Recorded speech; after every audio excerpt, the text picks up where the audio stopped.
Introduce yourself in English. Hi everyone, welcome back to the English Edge. I'm Emily. And I'm Brian. Are you ready to learn how to introduce yourself in English? Whether you're at a party, in a meeting, or meeting a new friend, knowing how to introduce yourself can help you start a conversation. That's right. And don't worry, we'll keep it simple and fun. We'll share a natural example, explain it step by step, and give you helpful tips. By the end of this episode, you'll be ready to introduce yourself with confidence. Sounds good? Let's get started. Brian, do you remember when we first met? Yes, I do. It was an interesting moment. Let's share that story with our listeners. Hi, my name is Emily. It's great to meet you. Hi, Emily. I'm Brian. Nice to meet you too. Where are you from? I'm from the United States. How about you? I'm from Canada. What do you do, Emily? I'm an English teacher. I teach both online and in-person classes. And you, Brian? I'm a graphic designer. I create designs for websites and social media. I really enjoy it. What about you? What's your favorite part of teaching? I love helping students improve their English and become more confident. It's very rewarding. Do you have any hobbies outside of work? Yes, I love photography. I take pictures in my free time. What about you? I enjoy hiking and traveling. There's always so much to see and learn. That sounds great. Maybe we can talk more about that later. I'd love to. I'm looking forward to getting to know you better. Me too. It's always nice to meet someone with similar interests. So, that was a basic introduction. We started with a greeting and names, then talked about where we're from, our jobs and hobbies. Pretty simple, right? And if I just say, "Hi, I'm Brian. I'm from Canada. I'm a graphic designer," and stop there, the conversation might end quickly. But if I ask, "What about you?" or "Do you have any hobbies?" I can keep it going. Exactly. Notice how we asked each other questions. That's really important. A good conversation isn't just about talking. It's also about listening and showing interest in the other person. And that's how real conversations work. People love talking about themselves, so being curious is a great way to build connections. Now that was a casual conversation. Let's talk about how your self-introduction can change depending on the situation. You don't introduce yourself the same way everywhere, right? Exactly. Imagine you're meeting friends, going to a job interview, or giving a presentation. Your introduction will be different each time. Right. Let's compare two situations, an informal one and a formal one. Sure, in an informal situation, like meeting new classmates, I might say something like, "Hey, I'm Brian. I just moved here from Canada. I'm really into photography and traveling. Nice to meet you." And if you were in a formal situation, like a job interview, how would you introduce yourself? Well, in that case, I'd say, "Good morning. My name is Brian Smith. I am from Canada, and I recently moved to the UK. I have 5 years of experience in graphic design, working on digital projects for businesses." That's a great example.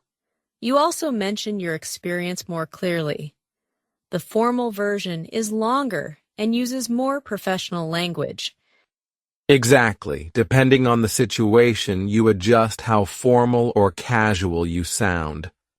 Now that we've gone through the dialogue, let's talk about why self-introductions matter. They're not just about saying your name. That's right. Introducing yourself is important because it helps you make a good first impression. People can learn a lot about you from the way you speak and act. A good introduction helps you build relationships. Whether it's at work, at a party, or meeting new friends, Knowing how to introduce yourself is useful. And remember, it's not just about what you say, it's also about how you say it. When you introduce yourself, smile, look at the person, and stand up straight. This helps you look confident. Yes, body language is important. It helps you seem friendly and comfortable. So when you introduce yourself, show that you are interested in the conversation. That's the first tip for introducing yourself in English. Be friendly. Smile and show that you're interested in what the other person is saying. A positive attitude makes the conversation flow more naturally and helps both of you feel at ease. Right. Instead of just saying, "Hi, I'm Emily," you can say, "Hi, I'm Emily. It's nice to meet you. How about you?" This keeps the conversation going. The second tip is keep it clear and simple. You don't need to use long or complicated sentences. Just say your name, where you're from, what you do, and maybe one thing about yourself. For example, "Hi, I'm Emily. I'm from the US, and I'm an English teacher. I love traveling and meeting new people." Short, simple, and effective. Third, ask questions. After you introduce yourself, ask about the other person. This makes the conversation more natural. Yes. Questions like, "Where are you from?" or "What do you do?"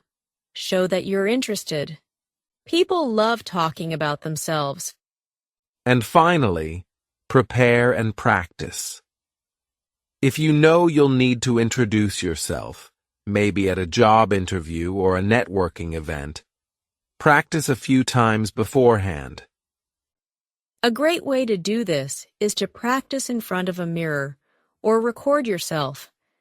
You can also practice with a friend.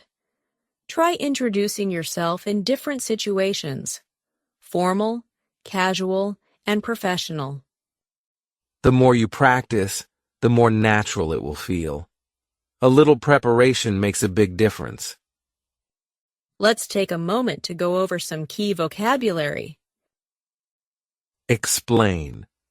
Meaning, to make something clear or easy to understand. Example. Can you explain how to use this app? Moment, meaning a very short period of time. Example, that was a special moment I'll never forget. Reward. Meaning, something given as a prize for doing something well. Example, she received a reward for her hard work. Curious, meaning wanting to know more about something. Example, I'm curious about how this new movie ends. Connection. Meaning, a link or bond between people. Example, we made a great connection after talking for a while at the party. Depend on, meaning to rely on someone or something for help. Example, I depend on my alarm to wake me up every morning. Imagine. Meaning, to think of something in your mind that you haven't seen. Example, can you imagine living in a house on the beach? Compare, meaning to look at two things to see how they are alike or different. Example, let's compare our shirts and see which one is bigger. Informal. Meaning, relaxed or casual, used in friendly situations. Example, you can wear jeans to an informal meeting. Formal, meaning serious or official, often used for special occasions or work. Example, you should wear a suit to a formal event like a wedding. Mention. Meaning, to briefly talk about or refer to something. Example, he didn't mention anything about his plans for the weekend. Experience, meaning knowledge or skill gained from doing something over time. Example, she has 10 years of experience in graphic design.